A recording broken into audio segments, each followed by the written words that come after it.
Bonjour à tous, j'espère que vous allez bien. Écoutez, aujourd'hui on se retrouve pour une affaire totalement rocambolesque. C'est naturellement l'affaire de la famille Paul Pogba.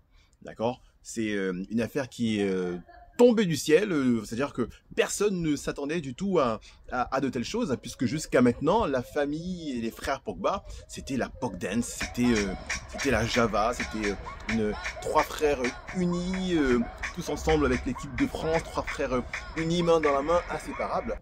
Donc effectivement, quand l'affaire a débuté, on s'est dit qu'est-ce que c'est que ce bordel?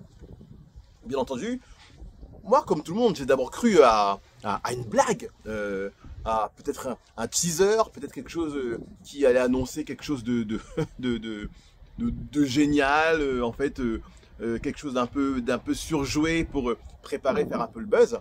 Et puis en creusant, on s'aperçoit que en fait derrière tout ça, mais il y a quelque chose de beaucoup plus sombre, beaucoup plus compliqué, qui montre un peu l'envers, justement l'envers des strass et des paillettes, l'envers l'envers du Netflix quelque part. Qu'est-ce qui se passe derrière le rideau? Et c'est un petit peu ça que nous montre aujourd'hui l'affaire Paul Pogba. Mais comment ça a débuté?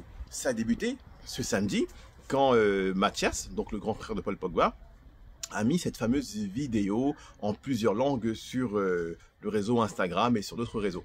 Dans cette vidéo, très étonnante de par le ton, de par la manière dont elle est tournée, de par différents éléments, écoutez, on se trouve étonné. Qu'est-ce que c'est que ce, qu'est-ce que c'est que ce bordel? Tout simplement, on y voit un Mathias qui est vraiment remonté contre son frère avec des propos assez durs sur son entourage également, sur son avocate et agent, j'ai l'impression, également sur son mode de vie, et presque même des petites piques hein, sur la fameuse vidéo qu'il a, le petit film qu'il a sur Netflix, Documentary, que j'ai vu hein, et que très honnêtement je trouve tout à fait correct. Hein. On n'est pas sur un chef-d'œuvre, mais écoutez, c'est la vie d'un footballeur en off avec des choses intéressantes. Donc bon, c'est un documentaire tout à fait potable, tout à fait intéressant. Et comme on dit, si t'aimes pas, passe ton chemin, il n'y a pas de problème. Donc c'est vrai que bon, ça c'est vraiment la chose qui nous a le plus surpris. Mais avant d'aller plus loin, il serait intéressant de s'intéresser à savoir qui est Mathias Pogba. On le connaît plutôt comme on l'a vu au début avec les danses avec son frère. Et quelque part, finalement, on les connaît à travers leur frère, mais on ne sait pas qui il est. Le jumeau Mathias. Donc Mathias, lui, il est né un 19 août 1990. Donc il a aujourd'hui 32 ans et il est né à Conakry. C'est un beau bébé de 1,91 m et qui joue au poste d'attaquant. Alors bien sûr, son parcours n'est pas du tout le même que celui de son frère. Ça reste un parcours intéressant quand on joue en amateur. Voilà, une carrière complète, mais on est loin des strass et des paillettes, des grands transferts et de tout ce qui se fait dans le football d'aujourd'hui. Hein. Il a fait une douzaine de clubs en l'espace de 10 ans. Donc bon, cette instabilité montre pas mal de choses. Il a quand même eu l'honneur de faire 5 sélections pour la Guinée. Donc c'est tout à son honneur. Hein. Vous savez, il y en a qui n'en ont pas du tout, il y en a qui n'ont qu'une sélection et ça marque toute leur vie. Il a fait 5 sélections, 0 but. Mais c'est pas grave, même s'il est attaquant, ça peut arriver de marquer 0 but. On a vu à l'époque le grand Benzema faire 10 matchs titulaires sans marquer, donc bon, ça peut arriver. Mais effectivement, on n'est pas sur un joueur qui a la même carrière que d'une part Pogba et même la même carrière que Florentin, qui lui a joué dans des clubs plus huppés et même en sélection, je crois qu'il a une cinquantaine de sélections si je ne me trompe pas. Donc voilà, donc des trois frères, c'est peut-être celui qui pourrait, entre guillemets, être le plus frustré quelque part, celui qui ne s'est pas abouti en tant que footballeur complet. Cependant, écoutez, il a essayé de mettre en place des choses, des associations. Il était également consultant un petit peu sur la chaîne L'équipe, notamment dans l'émission L'équipe du soir. Et je l'ai vu moi-même faire quelques interventions. Intervention tranquille, hein. On ne lui a pas demandé d'être un spécialiste de la chose. Mais bon, voilà, il a intervenu et je pense qu'il aurait même pu rester plus longtemps. Mais à l'heure d'aujourd'hui, il n'est plus visible sur la chaîne. Donc le temps passant, écoutez, on s'est aperçu effectivement que il y avait une rivalité avec Paul Pogba, alors pas une rivalité, pardonnez-moi, mais des petits bis-bis, comme on dit, des petits accrochages qui remonteraient depuis au moins mars, justement, au moment où Mathias Pogba, lui, a fait son association. Et Pogba était présent ce jour-là.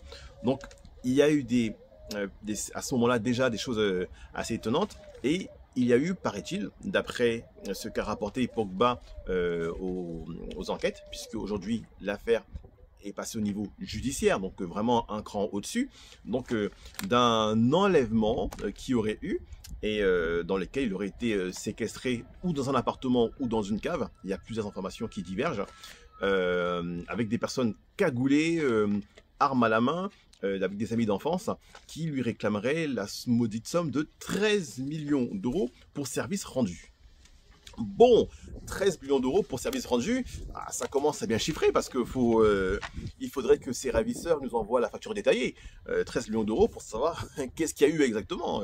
Alors pour une soi-disant protection dans l'ombre, enfin voilà, bon, protection, je vois pas pourquoi le joueur Pogba aurait besoin d'une protection de ses amis. Je pense que le niveau dans lequel il est, au niveau d'argent, il peut être bien équipé d'une équipe spécialisée pour s'occuper de lui. D'accord? Donc bon. Ça remet effectivement les choses sur l'environnement. Alors, du football, parce qu'on parle toujours du football, on aime bien cracher dessus, mais c'est pas lié au football, c'est lié à l'argent. Toute personne qui a de l'argent, toute personne qui fait fortune, voilà, se retrouve exposée à des vautours. Et malheureusement, dans une grande partie des cas, vous savez, c'est l'entourage même, c'est la famille même qui est des fois auteur de ces faits-là. Parce que c'est la famille qui voit l'ascension. Donc, la famille, ça peut aussi être amis proches, amis d'enfance, avec qui vous avez grandi, avec qui vous avez galéré. Et vous le savez, la jalousie fait que on préfère qu'on soit tous dans la merde ensemble, plutôt qu'il y en ait un qui s'en sorte et devienne soudainement une star mondiale. Voilà. On a parfois l'impression qu'il est devenu une star mondiale et qu'il nous doit quelque chose parce que vous étiez ses amis, alors qu'il ne doit souvent sa réussite qu'à son propre talent. D'accord? Donc je pense que Paul Pogba est dans ces cas-là. Il a réussi parce qu'il avait le talent pour réussir et non pas parce que son entourage lui a permis de réussir. Et au contraire, même souvent l'entourage s'avère être un véritable frein de par les jalousies, de par un ensemble de choses. Paul Pogba a même rapporté que un de ses amis qui l'hébergeait encore très récemment dans sa maison à Manchester lui aurait dérobé jusqu'à 200 000 euros sur sa carte bleue via peut-être des retraits, via diverses choses. Enfin, il s'en est aperçu et il a donc mis dehors. Donc là, je ne sais pas si c'est vrai. Je ne fais que citer des sources que j'ai pu consulter. Mais si c'est vrai, ça en dit quand même long sur son entourage. Parce que celui qui réussit, lui, il évolue. Tandis que son entourage, en fait, il reste au niveau où ils étaient. Ils n'évoluent pas comme celui qui a réussi. Et au contraire, va nourrir en fait des haines, des vengeances, enfin ce genre de choses. Et ça peut mener à des cas comme ça. Et c'est le cas dans beaucoup de familles, dans beaucoup de domaines différents, dans beaucoup de familles de footballeurs. Vous avez toujours une personne dans l'entourage qui est un petit peu le canard sombre, celui qui va amener les problèmes, qui va amener un petit peu le malheur à la maison, je dirais, et qui pose des problèmes assez importants.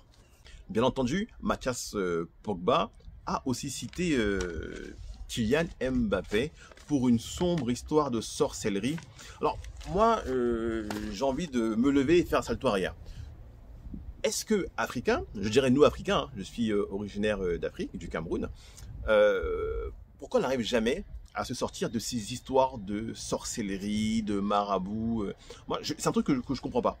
Alors peut-être que j'ai peut-être plus grandi en France qu'au Cameroun même, donc bon, j'ai peut-être une vision un peu plus lointaine de tout ce qui est sorcellerie et autres, mais bon, c'est un peu la honte, c'est toujours les mêmes choses, enfin, est-ce qu'on peut pas un peu s'élever et laisser tomber ces histoires de maraboutage?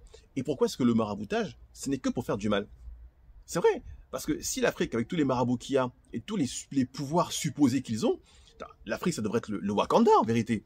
Ça devrait être des Avengers absolument extraordinaires. S'ils ont le pouvoir de pouvoir faire du mal à des personnes, ben, ça veut dire qu'ils pourraient utiliser leur pouvoir pour faire du bien aussi. Et là, ce serait fantastique. Mais non, c'est toujours des trucs pour aller embêter les gens, pour qu'ils meurent, pour que rien ne marche. Donc voilà, c'est ça qui est un peu embêtant avec cette histoire de marabout et qui gangrène un peu l'Afrique parce que tout tourne autour de ça. Et à la rigueur même, on ne travaille pas, il faut juste qu'on trouve un bon marabout pour réussir. Marabout ou pas, la réussite, c'est le travail. Il n'y a pas quelqu'un qui va, d'une baguette magique à Harry Potter, venir te voir et dire voilà, boum, marabout, marabout, et boum, derrière, tu as une villa. Non, non, la villa, tu l'as avec ton travail, avec ton talent, avec ta rage, avec ta force.